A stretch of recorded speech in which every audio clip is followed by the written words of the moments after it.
সকলকে আমার ইউটিউব চ্যানেলে স্বাগতম। যদি আপনারা আমার চ্যানেলে নতুন হয়ে থাকেন অবশ্যই চ্যানেলটাকে সাবস্ক্রাইব করুন এবং এসএলএসটি সম্পর্কিত যে কোনো প্রশ্ন থাকলে কমেন্ট বক্সে অবশ্যই জানান। আজকের আলোচনাটি হতে চলেছে নবম দশম শ্রেণীর ইংরাজি বিষয়ের সম্ভাব্য কাট অফ কতটা যাবে। তাই ভিডিওটির সঙ্গে থাকুন, আশা করি সমস্ত বিষয় আপনাদের সামনে পরিষ্কার হয়ে যাবে। আর আমরা প্রথমেই দেখে নেব একাদশ দ্বাদশ শ্রেণী ইংরাজি বিষয়ের আসন সংখ্যা কত রয়েছে। আসন সংখ্যা হচ্ছে গিয়ে 594। এর মধ্যে যেটা বেঙ্গলি ল্যাঙ্গুয়েজের রয়েছে 554। তাহলে পরবর্তীকে আলোচনাটি করতে একটু সুবিধা হবে। তাই ভিডিওটির শেষ পর্যন্ত দেখুন, সব কিছু বুঝতে পারবেন। এবার আমরা দেখে নেব নবম দশম শ্রেণীর আসন সংখ্যা কত রয়েছে। নবম দশমে আসন সংখ্যা রয়েছে 3336। এর মধ্যে বেঙ্গলি ল্যাঙ্গুয়েজের মেল ফিমেল হচ্ছে গিয়ে 2876। এবার ভিডিওটি শেষ পর্যন্ত পুরোটা দেখুন, আমি তথ্য দিয়ে সমস্ত বিষয় কিন্তু আমি তুলে ধরেছি। তো ভিডিওটা শেষ পর্যন্ত দেখলে কাট অফ নিয়ে কোনো রকম দ্বিধা আপনার মনে থাকবে না এবং ইন্টারভিউতে কত পেতে হবে, কার চাকরি হবে কি হবে না, পুরো বিষয় কিন্তু আপনার মনে কিন্তু পরিষ্কার হয়ে যাবে। তাই ভিডিওটি পুরোটা দেখুন, আশা করি সব কিছু বুঝতে পারবেন। আর আপনাদের সামনে আমি তুলে ধরেছি নবম দশমে ইন্টারভিউর জন্য কাট অফ কত ছিল। 70 ছিল general male female, general female ছিল 68, SC male female 65, SC female 63, ST 60, ST female 64, OBC A male female 67, OBC A female 66, OBC B যেটা male female 67, OBC A B female 66, EWS male female 39, EWS female কিন্তু 30। এইবার এইটাকে দেখে নেন, তাহলে পুরোপুরি আলোচনাটা করতে আমাদের কিন্তু সুবিধা হবে। ইংরাজি বিষয়ের নবম দশমের জেনারেলের মেল ফিমেলের তথ্য দেখলে আপনার মাথা খারাপ হয়ে যাবে। কি বলছে, টোটালি আসন সংখ্যা হচ্ছে গিয়ে 870। 1.6-এ ডাকার কথা ছিল 1400, কিন্তু কল ফর ভেরিফিকেশন হয়েছে 1531। এখানে কাট অফ গিয়েছিল 70। এখানে ইন সার্ভিসই ঢুকে রয়েছে 1485 এবং নাম্বারের রেঞ্জটা হচ্ছে গিয়ে 10 এবং কাট অফ আমার হিসাবে যাবে 91 ফার্স্ট মেরিট লিস্টে। কারণ হচ্ছে গিয়ে 75 নাম্বার যেটা বা তার থেকে প্লাস নাম্বার পেয়েছে 872। এরা যদি 16 করে পেয়ে যায় ইন্টারভিউতে তাহলে তো 91 পার হয়ে 91 চলে যাচ্ছে কাট অফটা। এবং আরেকটা জিনিস দেখেন, 74 নাম্বার পেয়েছে 1053 জন।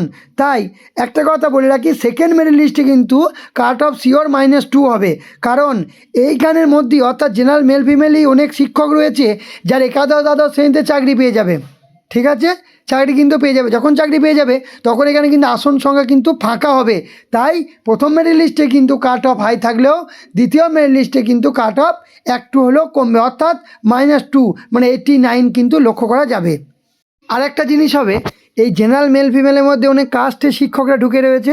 তারা যখন জেনারেল মেল ফিমেলের ক্যাটাগরিটাতে আসতে পারবে না, তারা যখন চলে যাবে ওই বা নিজের ক্যাটাগরিতে, তখন কিন্তু নিজের ক্যাটাগরি থেকে একটু হলেও চাপ সৃষ্টি করবে বলে আমার মনে হয়। এবং নতুন যে 46 জন যে নতুন জেনারেল মেল ফিমেলে রয়েছে তাদের নাম কিন্তু দ্বিতীয় মেরিট লিস্টে আসবে, প্রথম লিস্টে কিন্তু আসার কোনো রকম সম্ভাবনা নেই। আমরা একটা জিনিস দেখতে পাচ্ছি, জেনারেল ফিমেলে আসন সংখ্যা রয়েছে 335, কল ফর ভেরিফিকেশন 535 পাওয়ার কথা ছিল 1:6 অনুসারে, কিন্তু কল ফর ভেরিফিকেশন পেয়েছে 691। কল ফর ভেরিফিকেশনের কাট অফ ছিল 68 এবং নাম্বারের রেঞ্জটা যদি দেখি সেটা হচ্ছে 1। এখানে ইন সার্ভিস কম অর্থাৎ 62, নতুন কিন্তু এখানে বেশি এবং ফাইনাল কাট অফ যাবে আমার প্রেডিকশন 86। মাল্টিপল র্যাঙ্কিং হওয়ার জন্য কিন্তু প্রথম কাউন্সিলিংয়ে কাট অফ কিন্তু আরও হাই থাকবে, তবে দ্বিতীয় কাউন্সিলিংয়ে কিন্তু 86 কাট অফকে ছোবে। এবার একটা কথা বলে রাখি, যারা মেল ফিমেলের ডাক পেয়েছে যে মহিলারা, যারা ওই কাট অফ ক্লিয়ার করতে পারবে না, তাদের কিন্তু জেনারেল ফিমেলে নাম চলে আসবে। ওই জন্য কিন্তু কাট অফটা একটু হলেও কিন্তু বেশি হবে। অর্থাৎ সেকেন্ড কাউন্সেলিং যদি আপনি 86 পেয়ে থাকেন, সেকেন্ড কাউন্সেলিং কিন্তু আপনার চাকরি হবে বলে মনে হয়। এইবার আমরা দেখে নেব এসটি মেল ফিমেলের আসন সংখ্যা রয়েছে 125, 1:6 ডাকার কথা ছিল 196, কিন্তু কল ফর ভেরিফিকেশন পেয়েছে 208। ভেরিফিকেশন কাট অফ ছিল 60, ফাইনাল কাট অফ আমার অনুসারে 77, কারণ এখানে 1+ কাট অফের থেকে 1 নম্বর বেশি আছে 175 জনের। সাথে জেনারেল মেল ফিমেলের যে এসটি মেল ফিমেলটা ঢুকে আছে, তারা যখন ওই কাট অফ ক্লিয়ার করতে পারবে না, তখন কিন্তু অনেকজনের নাম এখানে চলে আসবে। তার জন্য কিন্তু কাট অফ আমার হিসাবে কিন্তু এইটাই যাবে বলে আমার মনে হয়। এইবার আমরা দেখে নেব এসটি ফিমেলের আসন সংখ্যা হচ্ছে 48, 1:6 ডাকার কথা ছিল 79, কিন্তু কল ফর ভেরিফিকেশন পেয়েছে 87। কাট অফ ছিল কল ফর ভেরিফিকেশনের 54 এবং রেঞ্জ, নাম্বারের রেঞ্জটা এখানে ভেরি হাই, অর্থাৎ 5।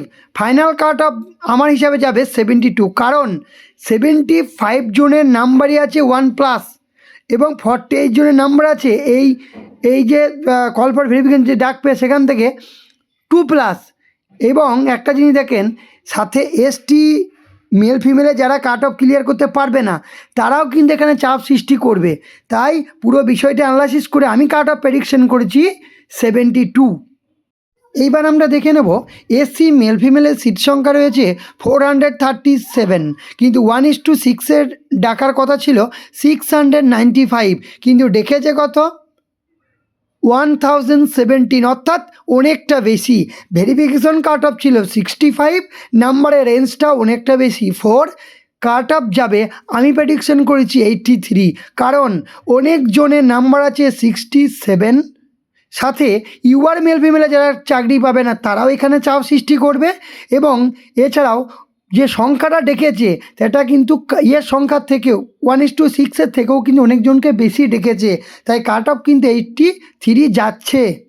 এইবার আমরা দেখে নেব এসসি ফিমেলের আসন সংখ্যা 168, 1:6 ডাকা কথা ছিল 268, যেখানে ডেকেছে 373। ভেরিফিকেশন কাট অফ ছিল 63, number of the range 1। Final cut off যাবে আমার হিসাবে prediction 80, but first merit list কিন্তু ভেরি হাই যাবে ডিউ টু মাল্টিপল র্যাঙ্কিং। তবে আরেকটা জিনিস বলে দিই, জেনারেল মেল ফিমেলে থাকা যে মহিলারা কিন্তু ওখানে চাকরি পাবে না, তারাও কিন্তু এখানে এসে ভিড় করবে। এইবার আমরা দেখে নেব ওবিসি এ মেল ফিমেলের আসন সংখ্যা 208, 1.6 ডাকা কথা ছিল 335, ডেকেছে কত 487, অর্থাৎ অনেকটা বেশি। ভেরিফিকেশন কাট অফ ছিল 67, রেঞ্জ, নাম্বারের রেঞ্জ রয়েছে এখানে 2। ফাইনাল কাট অফ আমার প্রেডিকশন করা 84, কারণ 180 জন এই লিস্টে এমন রয়েছে যাদের নাম্বার কাট অফ থেকে 1 নাম্বার বেশি। এইটা থেকে ইন্টারভিউতে এগিয়ে রাখবে। এবং জেনারেল মেল ফিমেল এবং জেনারেল ফিমেল থেকে যারা চাকরি পাবে না, তাদের নামও কিন্তু এখানে অনেকজনের থাকবে ওবিসি ক্যাটাগরির।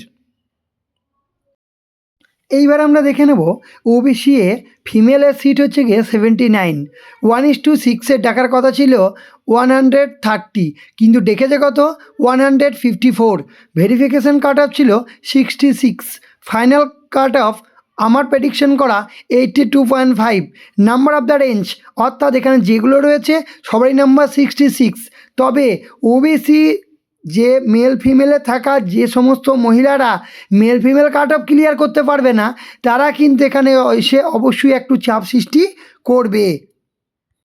এইবার আমরা দেখে নেব ওবিসি বিতে মেল ফিমেলে আসন সংখ্যা রয়েছে 146, 1:6 ডাকার কথা ছিল 231, কিন্তু ডেকেছে কত 344, অর্থাৎ অনেকটাই কিন্তু বেশি। ভেরিফিকেশন কাট অফ ছিল 67, ফাইনাল কাট অফ আমার প্রেডিকশন করা 84, কারণ 117 জন এমন রয়েছে যারা কাট অফ যেটা 67, তার থেকে কিন্তু 1 নম্বর বেশি রয়েছে, যেটা ইন্টারভিউ তাদেরকে এগিয়ে রাখবে। এবং ওবিসি বিয়ের যারা শিক্ষকরা জেনারেল মেল ফিমেলে এবং জেনারেল ফিমেলে রয়েছে, যারা ওখানে নিজের চাকরি পাবে না তারা কিন্তু এখানে এসে ভিড় করবে, যেটা এখানকার ওবিসি বিতে যারা চাকরি পেয়েছে মানে ডাক পেয়েছে তাদের ওপর কিন্তু চাপ সৃষ্টি একটু হবে। এইবার আমরা দেখে নেব ওবিসি বি। ফিমেলের আসন সংখ্যা রয়েছে 56, 1:6 ডাকার কথা 87, ডেকেছে 117। ভেরিফিকেশান কাট অফ ছিল 66, ফাইনাল কাট অফ যেটা আমি প্রেডিকশন করছি 83 অর 83.5। এবার নাম্বার অফ দ্য রেঞ্জ হয়তো 0, কিন্তু ওবিসি মেল ফিমেলে থাকা যে সমস্ত শিক্ষকরা স্পেশাল করে মেয়েরা কিন্তু ওখানে যারা চাকরি পাবে না তারা কিন্তু অবশ্যই ওবিসি বিয়ের ফিমেল ক্যাটাগরিতে এসে ভিড় জমাবে, এবং তাদের নাম্বার যেহেতু একটু বেশি রয়েছে তারা কিন্তু চাকরিতেও একটু এগিয়ে থাকবে। এইবার আমরা দেখে নেব ইডব্লিউএসের মেল ফিমেলের সিট সংখ্যা ছিল 208, 1:6 ডাকার কথা ছিল 338, এবং ওই সংখ্যাটি ডেকেছে, বেশি ডাকেনি। Verification cut off 39, number of the range very high, অর্থাৎ কিন্তু 30 নাম্বারের রেঞ্জ রয়েছে কাট অফের থেকে। ফাইনাল কাট অফ যাবে আমার প্রেডিকশন করা 76, কারণ 61 প্লাস পেয়েছে কিন্তু 223, এবং 60 প্লাস পেয়েছে এখানে 243। এই যে 243 যারা 60 প্লাস পেয়েছে তাদের ইন্টারভিউ যদি 16 পেয়ে যায় তাহলেই তো নাম্বারটা 76 চলে যাচ্ছে, কাট অফের থেকে অনেকটা বেশি হয়ে যাবে। তো এখানে একটা কথা বলে রাখি, ইডব্লিউএসের মেল ফিমেলে যে সমস্ত মহিলারা রয়েছে তাদের চাকরি 100% হবে, কারণ ইডব্লিউএসের যে ফিমেল ক্যাটাগরি রয়েছে, ফিমেল ক্যাটাগরিতে যেটা সিট সংখ্যা 80, কিন্তু মাত্র 5 জনকে ডেকেছে, তাহলে বেশিরভাগ সিটটা কোথা থেকে পূরণ হবে? ইডব্লিউএসের মেল ফিমেলে থাকা যে মহিলারা ইডব্লিউএসের মেল ফিমেলের কাট অফ ক্লিয়ার করতে পারবে না তাদের নাম কিন্তু ইডব্লিউএস ফিমেল ক্যাটাগরিতে চলে আসবে, অর্থাৎ প্রত্যেকটি ইডব্লিউএসের মেল ফিমেলে থাকা প্রত্যেকটি মহিলার চাকরি কিন্তু প্রায় হয়ে যাবে। কিন্তু এখানে একটু হলেও ক্ষতিগ্রস্ত হবে কারা? মেল ফিমেলে থাকা যারা পুরুষরা হবে তারা যদি মেল ফিমেলে না আসতে পারে তারা ক্ষতিগ্রস্ত হবে, কিন্তু কিছু জনের চাকরি অবশ্যই হবে না। যাই হোক,